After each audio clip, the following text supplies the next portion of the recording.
So first topic உள்ள போறதுக்கு முன்னாடி ஒரு ஐடியாவை இன்ட்ரோ பண்றேன். யூட்டிலிட்டேரியனிசம். இந்த ஐடியாவை சொன்னது யாரு? John Stuart Mill plus Jeremy Bentham. So இந்த ஐடியா என்ன சொல்லுது? நாம ஒரு சொசைட்டில வாழ்ந்துட்டு இருக்கோம். ஒரு சொசைட்டில ஒவ்வொருத்தவங்க ஒவ்வொரு முடிவு எடுப்பாங்க. யார் எடுக்கிற டெசிஷன் கரெக்ட்? எப்படி முடிவு பண்ணலாம்? அப்படி யோசிக்கலாம். இல்லைன்னா ஒரு கவர்மெண்ட் இருக்கு, இந்த கவர்மெண்ட்டுக்கு ஒரு 4 பிளான் இருக்கு. இந்த 4 பிளான்ல எந்த பிளானை சூஸ் பண்ணலாம்? அதுக்கு இந்த ஐடியா என்ன சொல்லுதுன்னா, ரொம்ப சிம்பிள். எந்த ஐடியா இல்லை யாரோட முடிவு வந்து மோஸ்ட் ஆஃப் தி பீப்புளுக்கு சந்தோஷத்தை கொடுக்குதோ அந்த ஐடியா சூஸ் பண்ணுங்க. ஸோ ஒவ்வொரு பிளான் அனலைஸ் பண்ணுங்க. எந்த பிளான்ல நிறைய மக்களுக்கு ஹாப்பினஸ் தருது, நிறைய மக்களுக்கு ஹெல்ப்ஃபுல்லா இருக்கு, அந்த ஐடியா தான் best idea. Utilitarianism. Most of the மக்களுக்கு அந்த ஐடியா யூஸ்ஃபுல்னா, யூட்டிலிட்டினா அதை ஃபாலோ பண்ணுங்க. கரெக்ட் தானே? ஒருத்தவன் தனக்கு பிடிச்ச மாதிரி யோசிப்பான், ஒருத்தவன் ஃபேமிலிக்கு யோசிச்சிருப்பான், ஒருத்தவன் ஒரு கேஸ்ட் குரூப் யோசிச்சிருப்பான். பட் யாரோட முடிவு மோஸ்ட் ஆஃப் தி மக்களுக்கு யூஸ் ஆகுதோ அந்த முடிவு எடுங்க. இது ஓகே தானே? பட் அமர்த்தியா சென், இந்தியாவோட எக்கனாமிஸ்ட், என்ன சொல்றாரு? ஒரு முடிவு எடுக்கிறதுக்கு யூட்டிலிட்டேரியனிசம் கரெக்டான ஐடியா கிடையாது. I don't like this. என்ன ரீசன்? யூட்டிலிட்டேரியனிசம் இண்டிவிஜுவல் ரைட்ஸை மதிக்கிறது கிடையாது, ஜஸ்டிஸுக்கு எதிராக இருக்கு, ஃப்ரீடம்க்கு எதிராக இருக்கு. அதனால இதை நான் ரிஜெக்ட் பண்றேன். இப்போ சொல்லுங்களேன், இவர் சொன்னது உங்களுக்கு புரிஞ்சுதா? இது ஒரு கன்ஃபியூஷன் மாதிரி இருக்குல்ல? ஆக்சுவலா பார்த்தா அமர்த்தியா சென் சொன்ன பாயிண்ட் வந்து கொஞ்சம் கன்ஃபியூஷனா இருக்க மாதிரி இருக்கும். பட் எனக்கு பொறுத்த வரைக்கும் லாஸ்ட் ஒரு 30-40 வருஷத்துல நமக்கு கிடைச்ச ஒரு மிகப்பெரிய ஐடியானா அமர்த்தியா சென் கொடுத்த ஐடியா. ரொம்ப சிம்பிளா பார்க்கலாம். ஆக்சுவலா இந்த ஐடியா வந்து நம்ம எல்லாருக்கும் இப்போ தெரியும். அதுக்கு என்ன ரீசன்? நமக்கு தெரியாமலே அவர் சொன்னதை தான் ஃபாலோ பண்றோம். ஸோ அமர்த்தியா சென் என்ன சொல்றாரு? யூட்டிலிட்டேரியனிசம் தப்பு. என்ன ரீசன்? ஃபார் எக்ஸாம்பிள், கவர்மெண்ட் இன்னைக்கு ஒரு பெரிய ப்ராஜெக்ட் அனௌன்ஸ் பண்ணுது. அந்த ப்ராஜெக்ட் வந்துருச்சுன்னா, அந்த இண்டஸ்ட்ரி மட்டும் நம்ம கட்டியாச்சுன்னா ஒட growth பயங்கர அதிகமாக இருக்கும். இந்தியாவில் எம்ப்ளாய்மெண்ட் நிறைய பேர் கிடைக்கும். அப்போ நிறைய பேர் லைஃப் இம்ப்ரூவ் ஆகும். அப்போ நிறைய பேருக்கு யூஸ் ஆகுறதுனால இந்த ப்ராஜெக்ட் என்ன பண்ணலாம்? ஒர்க் அவுட் பண்ணலாம். யாரோட point of view? Government point of view. But இது தப்பு. என்ன ரீசன்? இந்த ப்ராஜெக்ட் எங்க பண்ண போறீங்க? ஏதோ ஒரு ஊர்ல பண்ண போறீங்க. அந்த லேண்ட்ல ட்ரைபல் மக்கள் வாழ்ந்துட்டு இருக்காங்க. அந்த மக்களை அந்த இடத்துல இருந்து அப்புறப்படுத்திட்டு டிஸ்பிளேஸ் பண்ணிட்டு இந்த இண்டஸ்ட்ரிக்கு போறீங்க. என்ன காரணம் சொல்றீங்க? அந்த மக்களுக்கு இன்னொரு லேண்டை கொடுத்துடலாம், அவங்களுக்கு கொஞ்சம் கஷ்டம் தான். பட் ஒட்டுமொத்த இந்தியாவுக்குமே ஒரு பெரிய வளர்ச்சி, நிறைய பேருக்கு வேலை கிடைக்கும், லைஃப் இம்ப்ரூவ் ஆகும்னா இதை பண்றது கரெக்ட். இது government point of view. But Sen என்ன சொல்றாரு? யூட்டிலிட்டேரியனிசத்துல இருக்கிற மிகப்பெரிய ப்ராப்ளமே இதுதான். மெஜாரிட்டியை பார்க்கும், growth-ஐ பார்க்கும், எதை விட்டுரும்? இண்டிவிஜுவல் ரைட்ஸை விட்டுரும். ஒரு சொசைட்டிக்காக அங்க வாழ்ற ஒரு இண்டிவிஜுவலோட உரிமை பறிப்போகுது. ஒரு குறிப்பிட்ட மக்களோட லைவ்லிஹுட் லாஸ் ஆகுது. அப்ப இந்த ப்ராஜெக்ட் வந்தா அது growth தான் இந்தியாவுக்கு. பட் அந்த growth வந்து ஜஸ்டிசைபிள் growth-ஆ, நீதி வழியா வந்த growth-ஆ, இல்ல இன்இக்வாலிட்டி growth-ஆ? Inequality growth. இது டெவலப்மெண்ட்டே கிடையாது. அப்ப யூட்டிலிட்டேரியனிசத்தை அவாய்ட் பண்ணுங்க. ஒரு முடிவு எடுக்கும்போது நீங்க பார்க்க வேண்டியது மோஸ்ட் ஆஃப் தி ஹாப்பினஸோ, பிளஷரோ, எம்ப்ளாய்மெண்ட்டோ, growth-ஓ கிடையாது. அந்த ஆக்ஷன் பண்ணா சோஷியல் ஜஸ்டிஸ் என்ன ஆகும் பாருங்க, ஈக்குவாலிட்டி என்ன ஆகும் பாருங்க, இண்டிவிஜுவல் ரைட்ஸ் என்ன ஆகும் பாருங்க. அப்படி எந்த வேலை செஞ்சாலும் அதுல ஒரு இண்டிவிஜுவல் ரைட்ஸ் வயலேட் ஆகுதுன்னா அந்த வேலை செய்யக்கூடாது. That is not a civilise society. ஒரு கேஸ் முடிச்சல. அமர்த்தியா சென்ன்றவர் ஒரு எக்கனாமிஸ்ட் தானே. எக்கனாமிஸ்ட் என்ன பண்ணுவாரு? Mathematical calculation, inflation, economic growth இதை பத்தி யோசிக்கிற எக்கனாமிஸ்ட் நடுவில் அமர்த்தியா சென்னோட ஐடியா எப்படி இருக்கு? பிலாசபிக்கலா இருக்குல்ல, எத்திக்கல் பேஸ்ட் இருக்கு. ப்ராஜெக்ட் கரெக்ட் தான், பட் எத்திக்கலா சில பேர் என்ன பண்ற? நீ அவாய்ட் பண்றல. இப்போ எத்திக்கலி ராங் தானே இது. அப்போ எக்கனாமிக்குள்ள எத்திக்ஸ் ஆட் பண்ண ஒரு முக்கியமான ஆள் யாருன்னா அமர்த்தியா சென். அதுக்காக தான் அவருக்கு நோபல் பிரைஸ் கிடைச்சது. இந்தியாவில் எக்கனாமிக்ஸ்க்கு நோபல் பிரைஸ் கிடைச்ச முதல் ஆள் யாரு? அமர்த்தியா சென். ஆக்சுவலாக ஒரு தியரி என்ன சொல்லுவாங்கன்னா சோஷியல் சாய்ஸ் தியரி. அதாவது சமூகம் இண்டிவிஜுவலாவோ இல்லை குரூப்பாவோ ஒரு முடிவு எடுக்கும். அந்த சாய்ஸ் எப்பொழுதுமே எல்லா டைமுமே எல்லாருக்குமே கரெக்டாக இருக்க முடியாது அப்படின்னு ஒரு தியரி இருக்கு. அந்த தியரியை அப்டேட் பண்ணவர் தான் அமர்த்தியா சென். அப்போ ஒரு சோஷியல் சாய்ஸ் வந்து எல்லாருக்குமே தான் இருக்கணும்னா அந்த சோஷியல் சாய்ஸ் வந்து எக்கனாமிக்கலாக இருக்கிறத விட அது கூட எத்திக்கலாகவும் இருக்கணும். இப்போ பேசுங்களேன், ஃபர்ஸ்ட் ஒன்று தான் ஒரு எக்கனாமிஸ்ட்டுக்கு இந்த எத்திக்ஸ் ஐடியா எப்படி இருந்துச்சு? ஒரு ப்ராஜெக்ட் பத்தி சொல்லும்போது அங்க இருக்கிற மக்கள் முக்கியம் எப்படி தோணுச்சு? அது காரணம் அவரோட சைல்டுஹுட். எப்படி ஒருத்தரோட சைல்டுஹுட் வந்து ஒரு மிகப்பெரிய டிரான்ஸ்ஃபர்மேஷன் உருவாக்குறதுக்கான பெஸ்ட் எக்ஸாம்பிள் அமர்த்தியா சென். உங்களுக்கு சாந்தி நிகேதன் தெரியும்ல, ரவீந்திரநாத் தாகூரோட ஸ்கூல் தானே. அங்கதான் அமர்த்தியா சென் படிக்கிறாரு. அவரோட மோஸ்ட் ஆஃப் தி ஹாபி என்னன்னா ஸ்கூல் டேஸை விட்டுட்டு சைக்கிள்ல ஊரா போவாங்க. Bicycle riding. எங்க போவாரு? நியர்பை இருக்கிற எல்லா புவர் வில்லேஜஸ்க்கும் போய் விசிட் பண்ணுவார் சின்ன வயசுல. முக்கியமா ஆதிவாசி ட்ரைபல் வில்லேஜுக்கு போயிட்டு மக்களோட ப்ராப்ளம் என்னன்னு டைரக்டா அண்டர்ஸ்டாண்ட் பண்ணுவார். ஸோ ஏழை மக்களோட வாழ்க்கை எப்படி இருக்கு, அவங்க அன்றாட சந்திக்கிற கஷ்டங்கள் என்ன, பாவர்ட்டி எந்த அளவுக்கு இருக்கு, எல்லாத்தையுமே என்ன பண்றாரு? ரியல் லைஃப்ல எக்ஸ்பீரியன்ஸ் பண்றாரு. ஸோ மக்களோட டைரக்டா இன்டராக்ட் பண்ணதுனால அவர் ஃபியூச்சர்ல எக்கனாமி படிக்கும் போதும் அந்த எக்கனாமியோட ரியல் சப்ஜெக்டா பாவர்ட்டி, ஹங்கர், இன்இக்வாலிட்டி, எப்படி எக்கனாமிக்ஸ் வந்து இந்த பாவர்ட்டி, ஹங்கர், இன்இக்வாலிட்டி சரி பண்ணும். அப்போ எக்கனாமிஸ்ட் பார்க்குற விதத்தை மாற்றணும், எத்திக்கல கொண்டு வரணும். ஸோ அமர்த்தியா சென்னோட முக்கியமான கான்ட்ரிபியூஷன் இது ஒன்று தான். அடுத்து அவர்கிட்ட ஒரு கொஸ்டின் கேட்குறாங்க, நீங்க எக்கனாமிஸ்ட் தான், பட் நீங்க ஏஜ் ஆக நீங்க எக்கனாமிக்ஸ்ல இருந்து புஷ் பண்ணி எத்திக்ஸ்குள்ள போயிட்டீங்களே, இது கரெக்டா? அது டைவர்ஜன்ஸ் இல்லையான்னு கேட்கும்போது அவர் சொன்ன பாயிண்ட் அப்படி கிடையவே கிடையாது. முதல் முறையாக எக்கனாமிக்ஸ்னு சப்ஜெக்ட் உருவாகும் போது இப்போ பார்க்குறோம்ல, ஜிடிபி, growth, அது எல்லாத்த விட மாரல் பிலாசபில இருந்தா எக்கனாமியா உருவாயிருக்கு. அதுக்கு ஒரு best example Adam Smith. So இவர் என்ன சொல்றாரு? எக்கனாமியோட மெயின் பர்பஸ் என்னன்னா well being of people, human welfare பண்றதா எக்கானமியோட மெயின் வேலைன்னு ஃபாதர் ஆஃப் மாடர்ன் எக்கானமி சொல்லப்படுற ஆடம் ஸ்மித் சொல்லியிருக்காரு. ஸோ அடுத்து பார்க்க போகிறது அமர்த்தியா செனுக்கு பிடிச்ச ஒரு முக்கியமான ஃபிலாசபர். டோட்டலாக இந்த கிளாஸ்ல ஒரு 3 விஷயம் பார்க்க போகிறோம். அமர்த்தியா சென் ரிலேட் பண்ண ஒரு 3 விஷயம். அது ஃபர்ஸ்ட் முடிச்சாச்சு. சோஷியல் சாய்ஸ் தியரி எப்படி இருக்கணும்? The social choice must be ethical. That choice must promotes the individual's liberty, equality, everything. அடுத்த பாயிண்ட், எத்திக்கலாக இருக்கணும்னா எப்படி இருக்கணும்? அமர்த்தியா செனுக்கு எத்திக்ஸோட inspiration Immanuel Kant. Immanuel Kant எத்திக்ஸோட சப்ஜெக்ட்டுக்கு ஒரு மிகப்பெரிய கான்ட்ரிபியூஷன் பண்ணது காண்ட். ரொம்ப சிம்பிளாக சொல்லணும்னா, ஃபார் எக்ஸாம்பிள், நீ நடந்து போயிட்டு இருக்கீங்க, ஒரு பர்ஸ் கிடைக்காது, அந்த பர்ஸ் ஃபுல்லாக காசு இருக்கு, நீங்கள் எடுத்துட்டு திருப்பி தரலாமா வேணாமான்னு யோசிக்கும் போது திருப்பி கொடுத்துடலாம். நமக்கு தேவையில்லை, திருப்பி கொடுத்துடலாம். என்ன ரீசன்னா, நம்ம திருப்பி தரலனா கடவுள் கோச்சுப்பாரு, கடவுள் நமக்கு தண்டனை கொடுத்துருவாரு. அதனால அந்த பர்ஸ் யாரதோ அவங்ககிட்ட கொடுத்துடலாம். ஸோ உன்னோட ஆக்ஷன் உன்னோட முடிவு எத்திக்ஸ் தான். பட் என்ன எத்திக்ஸ்? இது ரிலீஜியஸ் எத்திக்ஸ். இது தப்பு. இன்னொருத்தவங்க பொருளுக்கு ஆசைப்படுறதே தப்பு. அது நம்மள்தான் கிடையாது, அது யாரதோ அவங்ககிட்ட தான் தரணும். அதுதான் கரெக்டாக நீங்கள் யோசிச்சிங்கன்னா you are following the duty based ethics, logical based ethics, reason based ethics. நான் அவங்ககிட்டே திருப்பி கொடுத்துட்றேன். என்ன காரணம்னா அது என்னோடது கிடையாது, அவங்களோடது, அவங்ககிட்ட தான் போய் சேரணும். Reason based ethics. நான் ஏன் திருப்பி கொடுத்துட்றேன்னா கடவுள் என்ன தண்டனை கொடுப்பாரு, ஆனால் திருப்பி கொடுத்துறேன். Religious based ethics. அப்போ காண்ட் வரதுக்கு முன்னாடி வரைக்குமே எத்திக்ஸ்ன்றது ரிலிஜன் சம்மந்தப்பட்டது. மதத்தை ஃபாலோ பண்ணுறவங்க எல்லாருமே எத்திக்கலாக இருப்பாங்க அப்படின்றது. அப்படி கிடையாது. எத்திக்கலாக வாடுறதுக்கு மதம் இருக்கணும்னு அவசியம் கிடையாது. லாஜிக்கலாக யோசிச்சாலே போதும், ரீசனிங்காக யோசிச்சா போதும். ஸோ அமர்த்தியா செனுக்கு கேண்ட் ஏன் பிடிக்கும்? First point, he introduced the reasoning based ethics. இது எங்கே யூஸ் ஆகுது? இந்த இடத்துல ஒரு இண்டஸ்ட்ரி வந்துச்சுன்னா அங்கே இருக்கிற மக்கள் எங்கே போவாங்க, அவங்க லைஃப் பாதிக்கும். அப்போ வேணாம். Reason based ethics applying in the economy inspiration. அடுத்து கேண்டோட 2வது முக்கியமான பாயிண்ட், கேட்டகாரிக்கல் இம்பரேட்டிவ். ஆக்சுவலாக எத்திக்ஸில் இந்த பேர் தான் டஃபாக இருக்க மாதிரி இருக்கும், பட் ரொம்ப சிம்பிள். நீ ஒரு வேலை செய்கிற, ஒரு ஆக்ஷன் செய்கிற, அந்த வேலை செய்யறதுக்கு முன்னாடி என்ன பண்ண? ஃபர்ஸ்ட் நீ அது ரைட்டாக தப்பான யோசிக்கணும். எப்படி யோசிக்கணும்? லாஜிக்கலாக யோசிக்கணும், ரீசனிங்காக யோசிக்கணும். அது எப்படி யோசிக்கிறது? இப்போ நான் செய்கிற இந்த வேலையை இந்த உலகத்தில் இருக்கிற எல்லாரும் செஞ்சாங்கன்னா இந்த உலகம் என்ன ஆகும்? அப்படி யோசிச்சு பார்க்கும்போது அது பாசிட்டிவாக இருந்துச்சுன்னா அது ஓகே. ஃபார் எக்ஸாம்பிள், நீ இன்னைக்கு ஒரு பொய் சொல்கிற, நீ இன்னைக்கு ஒரு பொய் சொல்லலான்னு யோசிக்கிற. இந்த பொய் சொல்கிறதுக்கு முன்னாடி யோசிச்சுப்பார், லாஜிக்கலாக யோசிச்சுப்பார். உன்ன மாதிரியே இந்த உலகத்தில் இருக்கிற எல்லாருமே பொய் சொல்கிறாங்கன்னு வச்சுக்கலாம். Every one is telling lies. இந்த உலகம் என்ன ஆகும்? பாசிட்டிவாக இருக்கும், நெகட்டிவாக இருக்குமா? நெகட்டிவாக இருக்கும். அப்போ உன்னோட ஆக்ஷன் தப்பு, பொய் சொல்லக்கூடாது. அப்போ உன்னோட ஆக்ஷன் எத்திக்கலாக இருக்கணும்னா ஒரு ரீசனிங் பண்ணுறல. ரீசன் என்னது? யூனிவர்சல் பிரின்சிபல் இல்லை யூனிவர்சல் மாரல் ரூல். அதுக்கு இன்னொரு பேர் தான் கேட்டகாரிக்கல் இம்பரேட்டிவ். உனக்கு புரிஞ்சுல? இந்த பொருளை திருடலாமா? திருடக்கூடாது. என்ன ரீசன்? நம்மள மாதிரியே எல்லாரும் திருடுறாங்கன்னா அது கரெக்டா? உலகம் இருக்குமா? இருக்காது. அப்போ என்ன பண்ற? உன்னோட ஆக்ஷன் இந்த உலகத்தை கெடுக்குது, அது பண்ணாது. சொல்ற எத்திக்ஸ். அப்போ நீ பண்ற ஒரு வேலை இருக்குல்ல, ஒரு ஆக்ஷன் இருக்குல்ல, அந்த ஆக்ஷன் யூனிவர்சல் ரூலா கரெக்டாக இருந்துச்சுன்னா மட்டும் பண்ணு. Categorical imperative. அப்போ இந்த உலகத்தில் எல்லாத்துலேயுமே இன்இக்வாலிட்டி இருக்கிறதுல மெயின் ரீசன் என்னன்னா, ஹியூமன் பீயிங்ஸ் ஒரு ஆக்ஷனை செய்யறதுக்கு முன்னாடி எத்திக்கலா கேட்டகாரிக்கல் இம்பரேட்டிவாக யோசிக்கல. அப்போ என்ன பண்ணணும்? மக்கள் அவங்க லைஃப் அப்படியே வாழாமல் ஒவ்வொரு ஆக்ஷனையும் ரீசனபிளான யோசிச்சு வாழணும். அதாவது நீ வாடுற சொசைட்டியில் ரூல்ஸ் போட்டிருப்பாங்க, அந்த ரூல்ஸை அப்படியே ஃபாலோ பண்ணாத. நீ இருக்கிற ரூல்ஸ் அப்படியே ஃபாலோ பண்ணா இருக்கிற இன்இக்வாலிட்டி அப்படியே தான் இருக்கும். இந்த point he's getting inspiration from Mudra Rakshasa, ஒரு பிளே, சான்ஸ்கிரிட் பிளே. அதில் சாருடட்டான ஒரு கேரக்டர் எல்லாரும் ஃபாலோ பண்ற ரூல்ஸை ஃபாலோ பண்ணாம அந்த ரூல்ஸ் சரி கிடையாது, நான் ஃபாலோ பண்ண மாட்டேன். அதாவது எனக்கு லா விஷயம் கிடையாது, எனக்கு ஜஸ்டிஸ் தான் முக்கியம். அதாவது எனக்கு நீதி முக்கியம் கிடையாது, நியாயம் தான் முக்கியம். உனக்கு யோசிக்க முடியுதா? பழைய புராணங்களை படிப்போம்ல, கிருஷ்ணர் சொல்லுவார்ல, உனக்கு கொடுக்கப்பட்ட வேலையை நீ செய்ய, அதுதான் உன்னோட ரூல், அதுதான் உன்னோட விதி, அதுதான் உன்னோட நீதி. உனக்கு எந்த வேலை வருதோ அதை செய்யறது தான் அறம். இதை அப்போஸ் பண்றாரு. உனக்கு கொடுத்த ரூல்ஸை, லாஸை அப்படியே ஃபாலோ பண்றது வேஸ்ட்டு. எல்லா இன்னைக்குள்ள அப்படி தான் இருக்கும். நீ ஃபாலோ பண்ணுற லாவை ஃபாலோ பண்ணலாம் வேணாமா? ரீசனபிளாக இருக்கான்னு யோசி, நியாயமாக இருக்கான்னு யோசி. அப்போ ஒரு இடத்துல இருந்து ஒரு மக்கள் அப்புறப்படுத்திட்டு ஒரு ப்ராஜெக்டை உருவாக்குறீங்கன்னா அது நியாயம் கிடையாது. ரூல் பேஸ் கரெக்டாக இருக்கும். அதாவது அந்த லேண்ட் எப்படி வாங்குறது, மக்கள் எப்படி டிஸ்பிளேஸ் பண்ணுறது, எல்லாமே ரூல்ஸ் படி ஃபாலோ பண்ணியிருந்தாலும் that also creates the inequality. Amartya Sen point of view. இதுக்கு பேர் சிம்பிளான சொல்லலாம், மாரல் பிராக்டிஸ்ன்னு சொல்லலாம். அது மாரல் ஐடியாஸை ஒவ்வொரு ஆக்ஷன்லையும் ப்ராக்டிஸ் பண்ணுறது. ஸோ ஐடியாஸை ப்ராக்டிஸ் பண்ணி சேஞ்ச் உருவாக்குறது, இன்இக்வாலிட்டி சரி பண்றது. அண்ட் அமர்த்தியா சென் சொன்ன லாஸ்ட் முக்கியமான பாயிண்ட், கேப்பபிலிட்டிஸ் அப்ரோச். இந்தியாவில் டெமோக்ரஸி எப்போ வரும்? எல்லா மக்களும் ஓட் பண்ணீங்கன்னா டெமோக்ரஸி வந்துடும். இது என்னது? இது ரூல் பேஸ்ட் அப்ரோச்.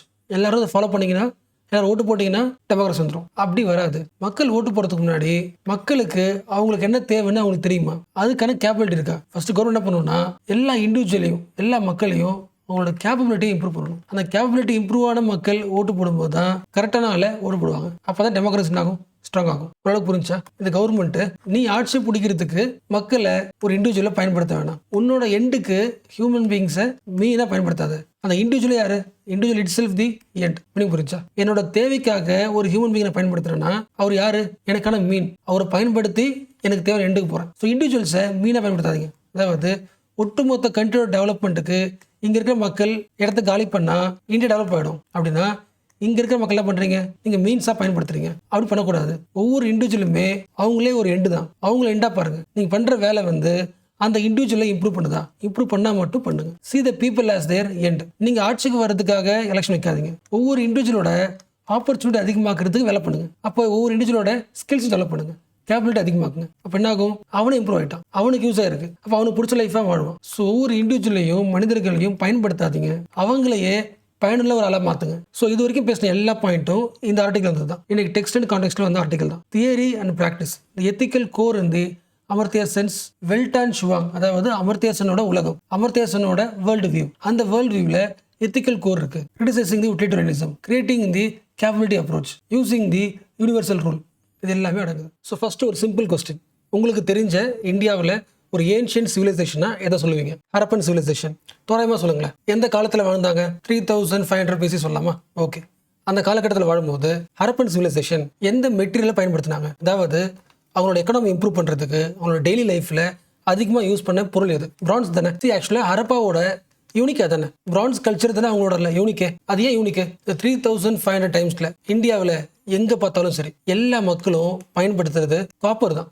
அதாவது ஆரம்ப கட்டத்தில் ஸ்டோன் பயன்படுத்துனாங்க, அடுத்த அப்டேஷனா மக்கள் காப்பர் பயன்படுத்துனாங்க. இந்தியாவில் வாழ்ந்த மெஜாரிட்டி மக்களுக்கு காப்பரை பிரான்ஸாக மாற்றுறதுக்கு தெரியல, அந்த அட்வான்ஸ் டெக்னாலஜி அவங்ககிட்ட இல்லை. அதாவது காப்பர் கூட டின்னை மிக்ஸ் பண்ணி ரொம்ப ஸ்ட்ராங்கான மெட்டலான ஒரு பிரான்ஸை உருவாக்க தெரியல. இந்த டிஸ்கவரி பண்ணது ஒரே ஒரு ஆள் மட்டும்தான், ஹரப்பன் சிவிலைசேஷன். எந்த காலகட்டம்? 3500 BC தோராயமாக வச்சுக்கலாம். ஃபர்ஸ்ட் இது புரிஞ்சு போச்சுல, காப்பரையும் டின்னையும் உருக்கிறதுக்கு மிக்ஸ் பண்ணுறதுனே தேவை, மெட்டலர்ஜி தேவையில்ல, அதிகமான ஹீட் தேவை, டெம்பரேச்சர் செம்ம அதிகமாக இருக்கணும். அப்போ ஹரப்பன் சிவிலைசேஷனால காப்பரும் டின்னையும் மிக்ஸ் பண்ணி ஹையஸ்ட் டெம்பரேச்சர் மிக்ஸ் பண்ணி இன்னொரு மெட்டல் பிரான்ஸ் உருவாக்க முடியும். ஸோ காப்பர் ரொம்ப சாஃப்ட், பிரான்ஸ் செம்ம ஹார்ட். அந்த பிரான்ஸ் டிஸ்கவரியால தான் ஹரப்பா என்ன மாறுது, அர்பனைசேஷனாக மாறுது. அந்த ஒரு ரீசனுக்காக தான் மற்ற சிவிலைசேஷனோட நம்ம என்ன பண்ணிருக்கோம், ஹரப்பன்ஸை பெருசாக பேசிட்டு இருக்கோம். எந்த மக்களும் டிரான்ஸ்ஃபார்ம் பண்ண முடியாத ஹரப்பன் மக்கள் காப்பர்ல இருந்து பிரான்ஸ்க்கு டிரான்ஸ்ஃபார்ம் ஆயிருக்காங்க. டெக்னாலஜி இருந்திருக்கு, அர்பன் லைஃப் இருந்திருக்கு அப்படின்னு பேசுறோம். 3500 BC. பட் இப்போ என்ன அப்டேட்?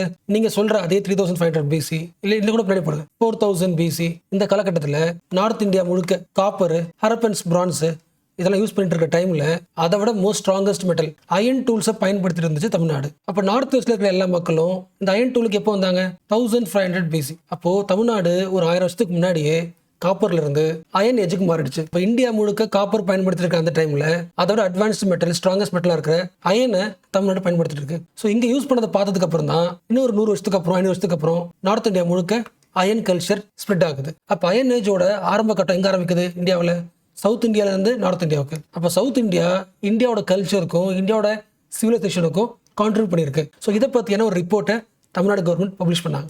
இதான நியூஸ். இப்போ அடுத்த கொஸ்டின், தமிழ்நாடு கவர்மெண்ட்டுக்கு இந்த விஷயம் எப்படி தெரியும்? லேட்டஸ்ட்டாக ஒரு ரிப்போர்ட், அது பேர் எழுதுறேன், antiquity of iron recent radiometric dates from Tamil Nadu. இதான் ரிப்போர்ட் நேம். இந்த ரிப்போர்ட் என்ன சொல்லுது? தமிழ்நாட்டில் இருக்கிற கிருஷ்ணகிரி டிஸ்ட்ரிக்ட்ல ஒரு பகுதி மயிலாடுதுறை, இந்த சைட்ல நிறைய அயன் டூல்ஸ் கிடைச்சிருக்கு, இரும்புல உருவாக்கப்பட்ட டூல்ஸ். அந்த டூல்ஸ்லாம் அனலைஸ் பண்ணி பார்க்கும்போது அந்த பகுதியில் அக்ரிகல்ச்சரல் கம்யூனிட்டி வாழ்ந்த மாதிரி தெரியுது. அதாவது அந்த டூல்ஸ் வந்து விவசாயத்துக்கு பயன்படுத்துகிற டூல்ஸ். ஓகே, அந்த மக்கள் எப்போ வந்திருப்பாங்கன்னு அனலைஸ் பண்ணி பார்க்குறான். எப்படி? Through radio carbon dating analyse பண்ணி பார்க்கும்போது ஒரு 4200 வருஷத்துக்கு முன்னாடி இந்த மக்கள் வாழ்ந்துருக்கலாம்னு சொல்றாங்க. அப்போ ஆல்ரெடி 2000 வருஷம் போயிடுச்சு, அதுக்கு முன்னாடி 2000 வருஷம். ஸோ எப்படி பார்த்தாலும் அந்த டைம்ல இந்தியா முழுக்க யூஸ் பண்ண காப்பர் டைம்ல தமிழ்நாட்டில் ஒரு அக்ரிகல்ச்சர் கம்யூனிட்டி அயன் டூல்ஸை ஸ்ட்ராங்கா பயன்படுத்திருக்கு. இந்த இடம் மட்டும் கிடையாது, சிவகலை, அடிச்சநல்லூர், கீழ்டாமண்டி இந்த இடத்துலையும் எக்ஸ்கவேஷன் பண்ணி பார்த்துருக்காங்க. அப்போ அடுத்த கொஸ்டின் வருதுல, இந்தியா முழுக்க வராத அட்வான்ஸ்மெண்ட் சவுத் இந்தியாவில் மட்டும் ஏன் உடனே வந்துருச்சு? லேட்டாக வந்திருக்கலாம்ல, அதுக்கு என்ன ரீசன்? இந்தியா முழுக்க எல்லாரும் பயன்படுத்தினது ஃபர்ஸ்ட் ஸ்டோன் டூல்ஸ் தான். பட் ஸ்டோனோட அடுத்த லெவல் அப்டேஷன் காப்பர் யூஸ்ஃபுல்லாக இருந்துச்சு, காப்பர் பயன்படுத்தினாங்க. ஸோ ஸ்டோனுக்கு அப்புறம் தமிழ்நாட்டிலையும் காப்பர் தான் பயன்படுத்திருக்கணும். பட் தமிழ்நாடு கிடையாது, சவுத் இந்தியாவில் காப்பர் ரிசோர்ஸ் வந்து ரொம்ப ரொம்ப கம்மி, இல்லைன்னு சொல்லலாம். ஸோ காப்பர் ரிசோர்ஸ் இல்லாதனால ஸ்டோனுக்கு பதில் அடுத்த ஆல்டர்னேட்டிவ் என்னன்னு தேடும்போது அயனை பயன்படுத்தலான்னு முடிவு பண்ணிட்டாங்க. அண்ட் நமக்கு தெரியும், எந்த சொசைட்டி, எந்த கண்ட்ரியில், எந்த சிவிலைசேஷனில் ஒரு பொருள் இல்லையோ அங்கே ஆட்டோமேட்டிக்காக டெக்னாலஜிக்கல் அட்வான்ஸ்மெண்ட் சீக்கிரமாக வரும். தங்கிட்ட ஒரு பொருள் இல்லாத போது அது தேடி போவாங்க, தேடுறதுல டெக்னாலஜி உருவாக்குவாங்க.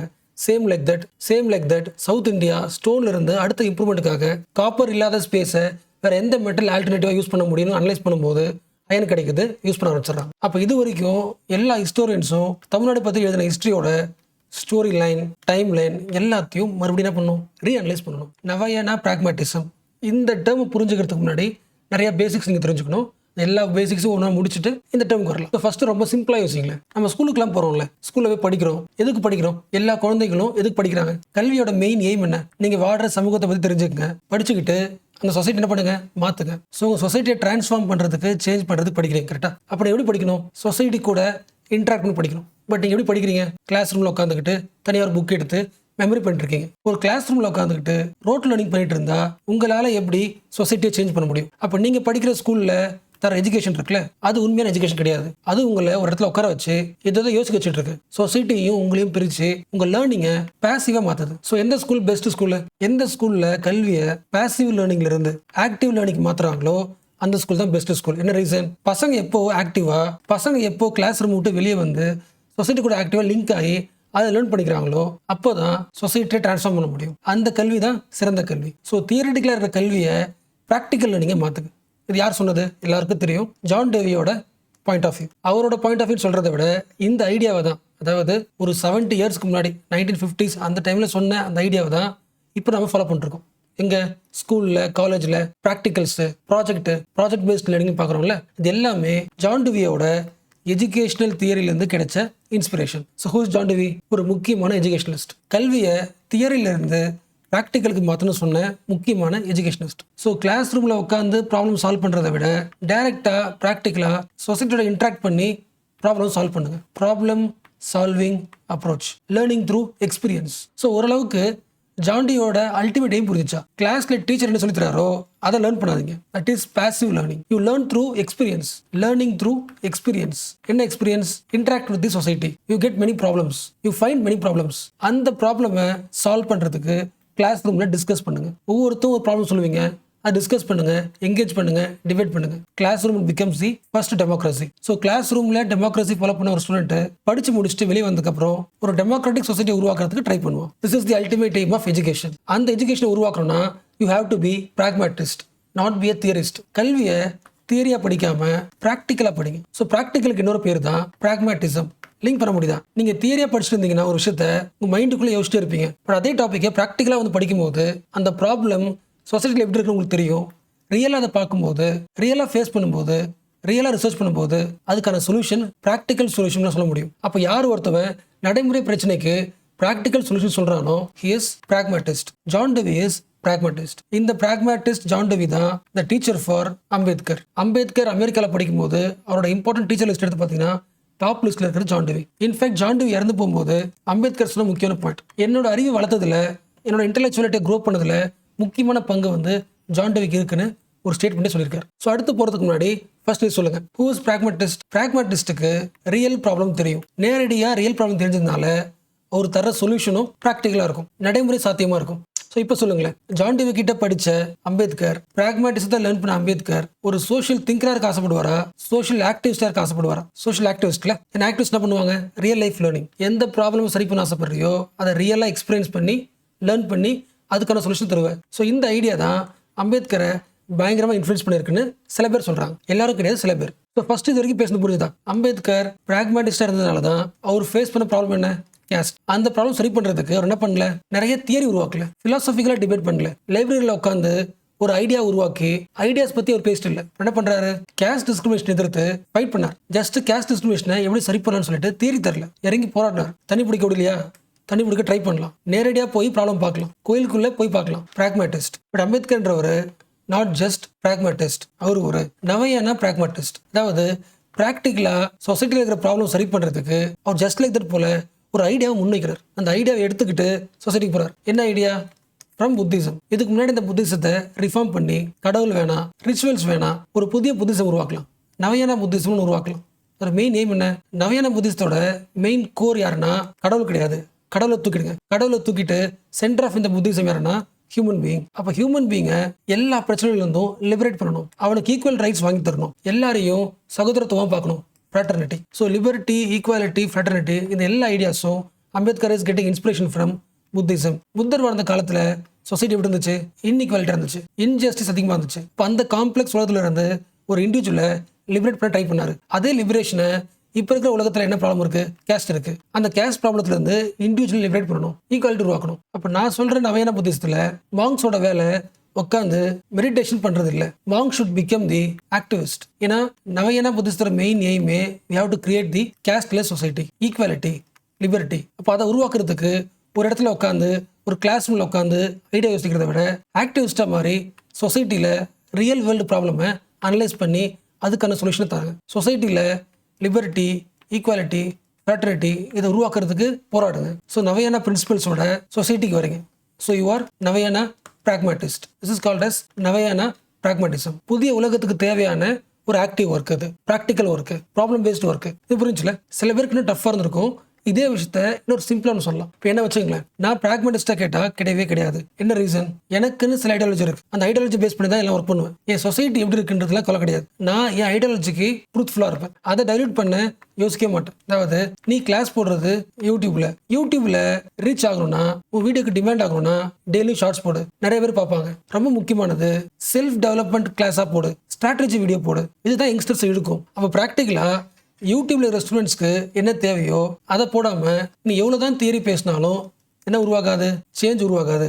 உன் வீடியோ யாரும் பார்க்க மாட்டாங்க. பட் என் வீடியோ யாரும் பார்க்கலாலும் பரவாயில்ல, என் ஒர்க்கை செஞ்சுட்டே இருப்பேன். நான் வந்து அட்ராக்ட் பண்ண மாட்டேன். மக்களுக்கு இது பிடிக்கின்றதுனால அந்த பக்கம் நான் போக மாட்டேன். டிஃபரன்ஸ் புரியுதுல? ப்ராக்டிக்கலாக எது ஒர்க் அவுட் ஆகும்னு எனக்கு தெரியுது, பட் நான் பண்ண மாட்டேன். என்ன சமரசம் பண்ணிக்க மாட்டேன். உங்களுக்கு புரிஞ்சுல? மக்களுக்கு எது தேவையோ, ஸ்டூடெண்ட்ஸ்க்கு எது தேவையோ அதை நான் இப்போ தர மாட்டேன். எனக்கு ஒரு ஐடியாலஜி இருக்கு, அதுக்கேற்ற மாதிரி தான் ஒர்க் பண்ணுவேன். இப்போ நான் யார்? நான் ஐடியாலஜிஸ்ட், நாட் பிராக்மேட்டிஸ்ட். உங்களுக்கு புரிஞ்சுல? ஸோ இந்த ஆங்கிள் அம்பேத்கர் அனலைஸ் பண்ணி பாருங்க. அம்பேத்கர் பண்ண மேஜர் ஒர்க்கு பிராக்மேட்டிசமா இருக்கும். ஃபார் எக்ஸாம்பிள், அம்பேத்கருக்கு தலித் மக்களை எப்படி பார்க்கணும், அவங்களை எப்படி லிபரேட் பண்ணணும் அப்படின்ற ஐடியா இருக்குல்ல, அந்த ஐடியாவில் அம்பேத்கருக்கும் காந்திக்கு என்ன இருக்கு? ஒரு முரண் இருக்கு, ஒரு ஆப்போசிட் இருக்கு. அப்படி இருந்தாலும் அம்பேத்கர் காந்தி கூட சேர்ந்து பூனா பேக்டை சைன் பண்ணாரு. அம்பேத்கரோட எய்ம் வந்து செப்பரேட் ரிலேட். அது கிடைக்கிறதுக்கு இப்போ வாய்ப்பு இல்லை. ப்ராக்டிக்கலி காந்தி எதிர்க்கிறாரு. காந்தி எதிர்த்தா முடிஞ்சது தான். வேற என்ன ஆல்டர்னேட்டிவ்? அப்போ அட்லீஸ்ட் என்ன பண்ணுங்க, ரிசர்வேஷன் அக்செப்ட் பண்ணிக்கிறேன். பிராக்மேட்டிஸ்ட். அந்த ப்ராக்டிக்கல் அப்ரோச்னால தான் சேஞ்ச் நடந்துச்சு. அடுத்தது, அம்பேத்கருக்கு காங்கிரஸை பிடிக்காது. பட் ஃபர்ஸ்ட் கவர்மெண்ட் என்னது? காங்கிரஸ் கவர்மெண்ட். கான்ஸ்டியூண்ட் அசம்பிளியில் இருந்த முக்காவாசி பேர் யாரு? காங்கிரஸ். தனக்கு பிடிக்காத ஒரு அசம்பிளிக்குள்ள அம்பேத்கர் ஆக்டிவா இறங்கி ஒரு கான்ஸ்டியூஷனை டிராஃப்ட் பண்றாரு. என்ன ரீசன்? பிராக்மேட்டிஸ்ட். ப்ராக்டிகலி பார்க்கும்போது ரியாலிட்டியில் என்ன இருக்கோ அந்த எல்லா ரியாலிட்டிக்குள்ளேயும் போந்து தன்னோட ஐடியா பிரசன்ட் பண்றாரு. தனக்கு காங்கிரஸ் பிடிக்காது, பட் காங்கிரஸ் இப்போ இருக்கு. அப்ப என்ன பண்ணி ஆகணும்? அது கூட சேர்ந்து நம்ம ஐடியாஸ் எவ்வளவு முன் வைக்க முடியுமோ முன் வச்சிடலாம். அந்த பிராக்மேட்டிஸ்டோட எக்ஸாம்பிள் தான் கான்ஸ்டியூஷன். இந்த பாயிண்ட்ல யார் சொல்றா? Scott R ஸ்ட்ரவுட். அவர் புக்கை இருக்கார். அந்த புக்கு தான் பயங்கரமான டிபேட். அவரோட book name evolution of pragmatism in India, Ambedkar, John Dewey and the rhetoric reconstruction. Scott R Stroud, STROUD. இந்த புக் அவர் என்ன சொல்றாரு? சிம்பிளா, ஜான் டெவி சொன்ன பிராக்மேட்டிசத்தை அப்சர்வ் பண்ணி தான் அம்பேத்கர் நவீன பிராக்மேட்டிசத்தை உருவாக்கியிருக்காரு. இந்தியாவோட ரியல் லைஃப் ப்ராப்ளம்க்கு புத்திஸ்ட் பிரின்சிபல்ஸை அப்ளை பண்றாரு. ஈக்குவாலிட்டியை ஸ்ட்ரெஸ் பண்றாரு. அவரோட பாயிண்ட் ஆஃப் வியூ ஓரளவுக்கு புரியுதுல? அப்போ இது வரைக்கும் படிச்ச பாயிண்டை வச்சு பார்த்தா அம்பேத்கர் இஸ் பிராக்மேட்டிஸ்டா? அந்தந்த சமயத்தில் என்ன ஒர்க் அவுட் ஆகுமோ பண்ணியிருக்காரா? பட் இது வந்து ஒரு பாயிண்ட் ஆஃப் டிஸ்கஷன் தான். அம்பேத்கர் இஸ் ஏ பிராக்மேட்டிஸ்ட், அதை நாங்கள் அக்செப்ட் பண்ண மாட்டோம். Ambedkar is a radicalist, abolitionist, revolutionist. யோசிக்க முடியுதா? Who's pragmatist? இப்போ ரியல் டைம்ல என்ன இருக்கோ அதுக்கேற்ற மாதிரி என்ன பண்ணலாம்? ஒரு சேஞ்ச் கொண்டு வரலாம். நமக்குன்னு ஒரு ஐடியா இருக்கும், பட் அந்த ஃபுல் ஐடியாவும் இப்போ ஒர்க் அவுட் ஆகாது. இப்போதைக்கு என்ன ஒர்க் அவுட் ஆகுமோ அதை மட்டும் பண்ணலாம். ஒரு கிராஜுவல் சேஞ்ச் உருவாகும். பிராக்மேட்டிஸ்ட். அம்பேத்கர் அப்படி பார்க்கறதே தப்புன்னு சொல்றாங்க. என்ன ரீசன்? அம்பேத்கர் வந்து கேஸ்ட்டை முடிஞ்ச அளவுக்கு மாற்றலாம்னு சொல்ல, கேஸ்ட்டை டிஸ்ட்ராய் பண்ணணும், இது இருக்கவே கூடாது, தூக்கிடும் சொன்னார். ரியாலிட்டியில் கேஸ்ட் இருக்குன்னு அம்பேத்கர் தெரியும். இப்போ கொஞ்சம் கொஞ்சமாக சேஞ்ச் பண்ண யோசிக்கல. கேஸ்ட்ன்றது சோஷியல் இஷ்யூ கிடையாது, இட் இஸ் அ கிரைம். அந்த கிரைமுக்கு பின்னாடி ஒழிஞ்சிருக்கிறது யாரு? ஹிந்துசம். அந்த ஹிந்துசத்தை என்ன பண்ணணும்? கம்ப்ளீட்டாக ரிஃபார்ம் பண்ணணும், கம்ப்ளீட்டாக தூக்கணும். அப்போ ஒரு விஷயத்தை வந்து கம்ப்ளீட்டாக தூக்கணும்னு சொல்கிறவர் ரேடிக்கலிஸ்டா, ரெவல்யூஷனிஸ்டா இல்லை பிராக்மேட்டிஸ்டா? Is revolutionist. இது ஃபர்ஸ்ட் பாயிண்ட். உங்களுக்கு யோசிக்க முடியுதா? இந்தியன் சொசைட்டியில் கேஸ்ட்ன்றது செம்ம டீப்பாக என்ன இருக்குது, ரூட்டாக இருக்குன்னு அம்பேத்கர் தெரிஞ்சும் அதுக்கு ப்ராக்டிக்கல் சொல்யூஷன் சொல்லலை. எவ்வளோதான் டீப்பர் ரூட்டாக இருந்தாலும் ப்ராக்டிக்கலி மக்கள் ஃபாலோ பண்ணியிருந்தாலும் இதை கம்ப்ளீட்டாக தூக்கணும்னு சொல்லியிருக்காரு. அப்போ கம்ப்ளீட் சேஞ்ச் யார் சொல்லுவா? ரெவல்யூஷனிஸ்ட். Ambedkar is revolutionist. இந்த விஷயத்துல அம்பேத்கர் ஆசைப்பட்டது கிராஜுவல் சேஞ்ச் கிடையாது, பிராக்மேட்டிசம் கிடையாது. He went beyond the pragmatism and want to create a new India. நவீனன்றது புதிய உலகம். இருக்கிற உலகத்தை ரிஃபார்ம் பண்ண கிடையாது, புதிய உலகத்தை உருவாக்குறது. புதிய உலகத்தை உருவாக்குறதுக்கு சொசைட்டிக்குள்ள வராரு. சொசைட்டிக்குள்ள ஏன் வராரு? ஆக்டிவ் லேர்னிங் பண்ணணும், ப்ராப்ளம் சால்விங் அப்ரோச் பண்ணணும். அப்படிலாம் கிடையாது. சின்ன வயசுலேயே அன்டச்சபிள் டைரக்டா அவர் ஃபேஸ் பண்ணதுனால தன்னோட சொந்த கண்ட்ரியே தன்னை ஒரு அவுட் சைடரா பாக்குது. அந்த ரியல் லைஃப் எக்ஸ்பீரியன்ஸ் தான் அவர் ரெவல்யூஷனரியா மாத்திருக்கு. அப்ப நீங்க அம்பேத்கரை புரிஞ்சுக்கிறதுக்கு ஜான் டெவியோட பிலாசபி வழியா புரிஞ்சுக்கணும் அவசியம் கிடையாது. ஏன்னா அம்பேத்கர் அதிகமாக இம்பாக்ட் பண்ணது ஜான் டெவி பிலாசபியோட ரியல் லைஃப் எக்ஸ்பீரியன்ஸ். இந்த ஆங்கிள் பாருங்கன்னு சொல்றாங்க. உங்களுக்கு யோசிக்க முடியுதா? இந்தியன் சொசைட்டியை கம்ப்ளீட்டா டிரான்ஸ்ஃபார்ம் பண்ண சொன்ன ஒரு ஆள் வந்து பிராக்மேட்டிக்ஸ் லிஸ்ட்ல எப்படி வைப்பீங்க? அம்பேத்கர் கேட்டது பொலிட்டிக்கல் டெமோக்ரஸி மட்டும் கிடையாது, அது அவரே சொல்லியிருக்காரு. ஒரு நாட்டை மாத்துறதுக்கு, டெமோக்ரஸி வர்றதுக்கு எலெக்ஷன் மட்டுமே போதும் சொல்லலாம்ல. கான்ஸ்டியூஷன்ல எலெக்ஷன் கொடுத்துட்டாரு, ரைட்ஸ் கொடுத்துட்டாரு, லாஸ் உருவாக்கிட்டாரு. பட் எல்லா ஒர்க்கும் முடிஞ்சிச்சுன்னு அவர் சொல்லலை. ஒரு நியூ இந்தியா உருவாக்குறதுக்கு பொலிட்டிக்கல் டெமோக்ரஸி செட் ஆகாது.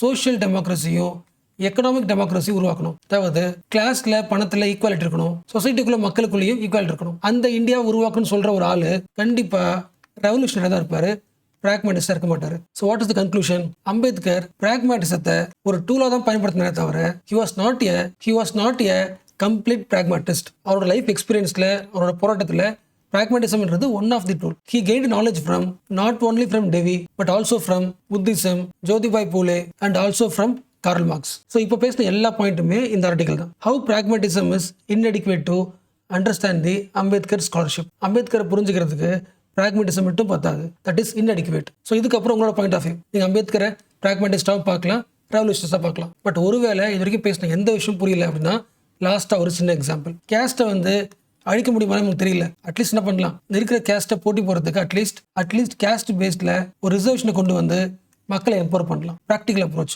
பிராக்மேட்டிஸ்ட். ஒரு சேஞ்ச் உருவாயிருக்கு. அம்பேத்கரோட பாயிண்ட் ஆஃப் இதுனா is a pragmatist. Second point of view, இந்த ஆங்கிள்லாம் ஓகே தான். பட் அம்பேத்கர் சொன்ன முக்கியமான பாயிண்ட் என்ன? Annihilation of caste. கேஸ்ட்டை கம்ப்ளீட்டாக பண்ணணும், அபாலிஷ் பண்ணணும். அப்போ அபாலிஷன் பண்ண சொன்னவர் கண்டிப்பாக ரெவல்யூஷனரி தான் இருப்பார். ஆக்சுவலாக இந்த சென்டர் பேஜ் முழுக்க மணிப்பூர் பற்றி தான். பட் நம்ம ஆல்ரெடி மணிப்பூர் பற்றி சில அப்டேட் பார்த்தாச்சு. அதெல்லாம் இன்னைக்கு நான் ஸ்கிப் பண்ணுறேன், டைம் இல்லாதெல்லாம் ஸ்கிப் பண்ணுறேன். மேபி நாளைக்கு இல்லை இந்த வீக்கில் எப்போ வந்து டைம் கிடைக்குதோ இந்த மணிப்பூரோட ஃபுல் இஷ்யூ கிளாஸ் போட்டு ப்ரிப்பேர் பண்ணிட்டேன். பட் கிளாஸ் போகிற டைம் இல்லை, முடிஞ்ச அளவுக்கு இந்த வீக்கில் போகிற ட்ரை பண்ணுறேன்.